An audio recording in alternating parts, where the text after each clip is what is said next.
Okay. Hey friend, welcome back. It's Jillz and welcome to another episode of our Fireside series where we sit by the fire, me and you, and chat about whatever's on my mind. I've got my tea and today I want to talk about the topic of why we deny ourselves our own happiness sometimes, and why we deny ourselves our own joy and our own peace, and why we keep ourselves stuck in struggle mode. Because the reality is that yes, we will all likely experience some challenges and some hardships in our life. I'm not denying that, but if you just look at our day-to-day life, and if you kind of zoom out and look at the whole grand scheme of things, oftentimes the reason why we never truly feel that good and the reason why we stay stuck in this struggle is because of us. Think about it. Is there a small part of you, deep down, a small tiny part of you that benefits from your struggling? Is there a part of you that actually feels more comfortable in the struggle? Or what is your struggle protecting you from? What really prevents us from truly being happy and having it all? One way that we deny ourselves happiness right now in the present is that fear of, okay, what if we are happy? What if we do allow ourselves to be happy? And what if that gets taken away from us? Then how are we gonna feel, right? It's like that feeling of waiting for the other shoe to drop. And if you went through a lot of challenges in your life, you experienced a lot of struggle in your life, oftentimes that means that you can start anticipating more and more struggle because that's what you're used to. And I definitely experienced this as well. I feel like I had periods of my life that were very heavy in the struggle zone because of things just that occurred in my life when I had my health issues and, when my mom passed away and all that kind of stuff. But once you find yourself on the other side of it, sometimes you're on that other side, yet you can't escape that mentality that something's gonna go wrong. But if you live your life thinking that way all the time, then you start denying yourself the joy that you could be experiencing in this moment right here. Think about a romantic relationship and falling in love. When you fall in love, you're so happy and so filled with joy and just feeling so good, right? But then what happens if for some reason it doesn't work out and you break up? Then all of a sudden you lose that, and that's why breakups can feel so hard. And maybe that feeling really, really sucks in the moment as you heal. But what would your life be like if you never fell in love? Something that ironically keeps us sort of unhappy and in that struggle and feeling down and feeling blah all the time is, okay, if I'm happy, what then? If I'm happy, then this can happen. If I'm happy, then this can get taken away from me. What then? One thing that I kind of had to do for myself, because I got into the habit of struggle when I experienced a lot of challenges in my life, is when I started getting on the other side of that, when things started getting good, I couldn't quite feel that goodness yet, and that happiness yet, and that joy and that peace yet, because I was waiting for something else to happen, subconsciously. I was waiting for something else to happen, for something to go wrong. And something that I had to keep telling myself, and an affirmation that I kind of just told myself over and over again, was that was then, but this is now. Yes, that was my life, but it's not anymore. I'm done with that. And does that mean that nothing bad is ever gonna happen to you ever again? No. But that little way of thinking just helps me separate who I was then and what I experienced versus who I am now and what I want to experience. And I mean, let's be real. We often worry about things that never happen. 98% of the time, the things that we worry about never happen. And so because we're worrying, because we're waiting for something to go wrong, we are denying ourselves the joy, the peace, the happiness that we as human beings have the privilege to experience. And something that I realized through this entire process, and was honestly kind of an epiphany for me, was that ironically, struggle mode, staying stuck in struggle mode, is a way that we try to maintain control over our life. Because think about it, in order to truly be happy, in order to truly feel at peace,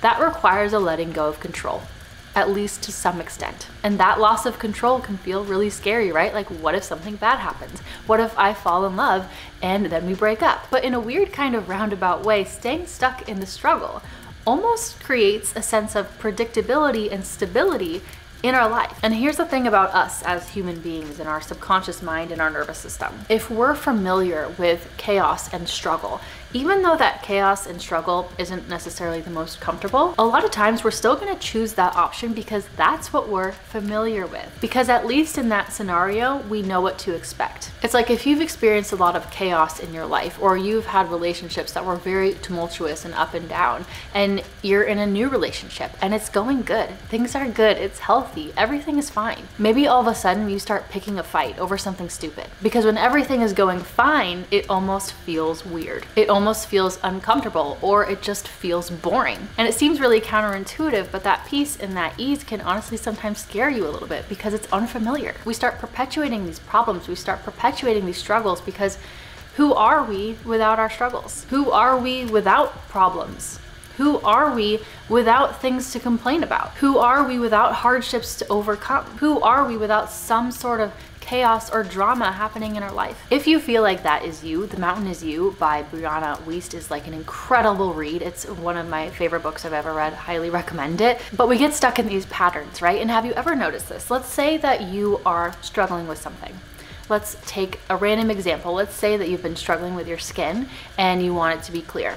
And you work really, really hard on getting your skin clear. You eat the right foods, you do all the good skincare, you're trying really hard, and all of a sudden you realize, oh wow, my skin is actually getting a lot better. And you realize one day, you're like, I think I did it. I feel like I finally got past this struggle. I feel like I finally got to where I want to go. I feel like I finally have clear skin. Or maybe it's not the clear skin, maybe you finally lost the weight, or you finally got out of debt. But then once you do that, once you realize like, I don't have the struggle anymore in my life, then that thing either falls back again, like you get a random like acne flare up or whatever, or all of a sudden you realize, oh my gosh, like how am I back in debt again? Or some other sort of struggle pops up. I've had this happen to me over and over in the past with my health, where I would be working really hard on my health for one specific thing, and then it would get better, and then some other random thing would pop up, or that other thing would come back again. And I realized, this sounds really weird, but I realized that if I work past these struggles, if I no longer have these struggles in my life, then I found myself thinking, well, what else am I gonna focus on? What else am I gonna work on? It's like we're uncomfortable when we're not currently experience a struggle or a challenge in our life. It's almost like, what am I gonna stress about? Or what am I gonna complain about? You need to ask yourself, who would you be without your struggles? How are we benefiting from our struggle? And is there a part of us deep down that actually sort of likes it?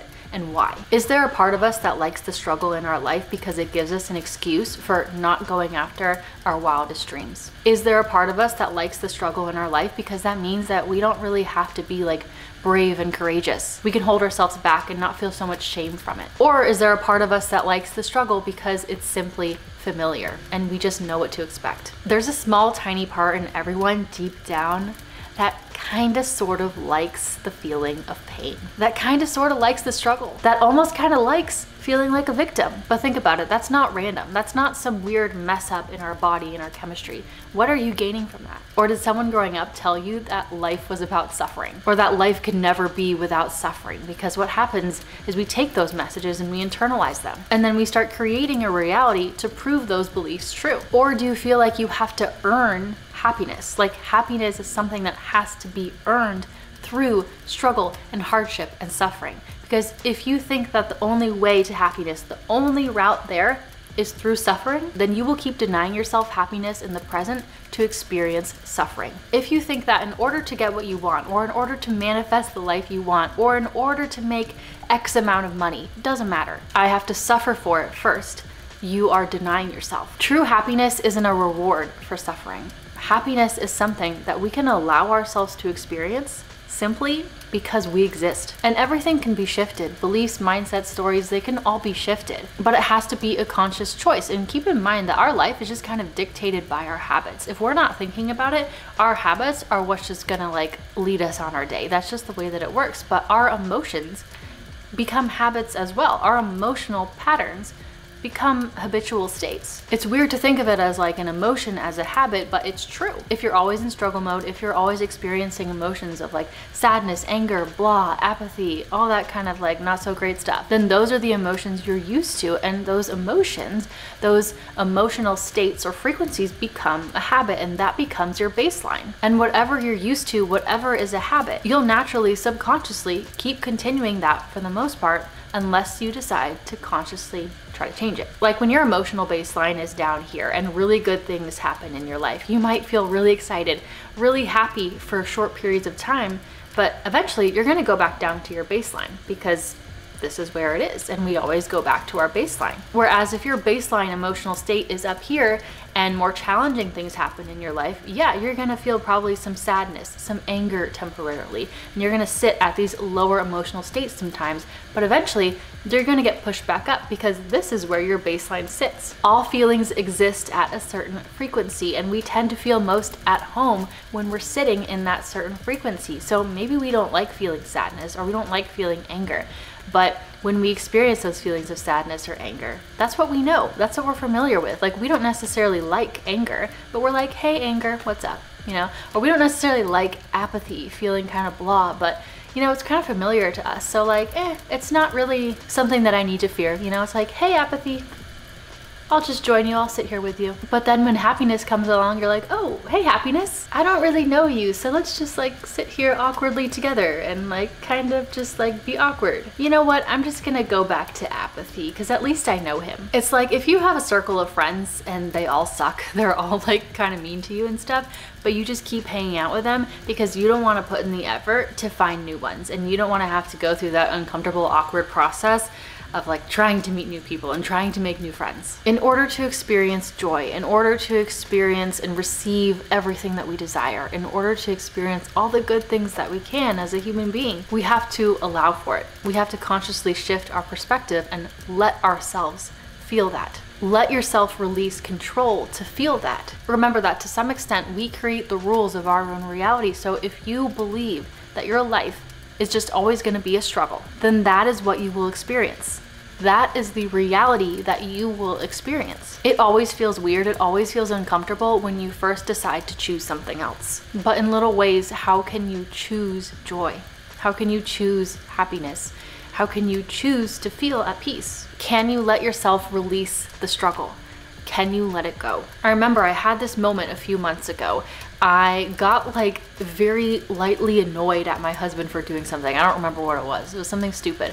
But I remember I was like kind of annoyed and kind of feeling a little like pissed off and bitter about something. And we sat down at the dinner table to eat dinner. And I remember thinking in my head, I can either choose to stay stuck in like bitterness and anger, and I can choose to feel that all night, or I can choose to feel different, or I can choose to feel happiness. I can choose to enjoy this time and enjoy my night. And I remember this so clearly, I instantly made this shift in my head. I decided to choose joy. I decided to let myself experience that. In some ways, not all, but in some ways, happiness is a choice. And the old me would have stayed stuck in the habits of just like feeling bitter, feeling bad, you know, taking that out on other people. But I decided in that moment to consciously choose something different. And at first it feels weird, right?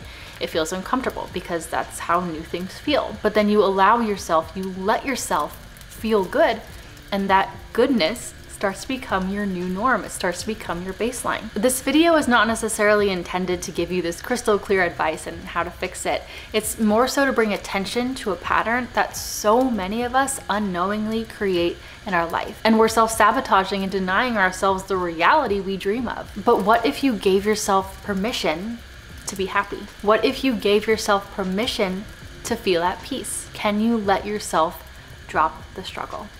Can you let yourself have it all? Something to think about and something to journal about. I hope you got value from this video. I enjoy sitting here by the fire with you, and I'd love to hear your thoughts in the comments below. Thank you so much for watching, and I'll see you next time in the next one. Bye.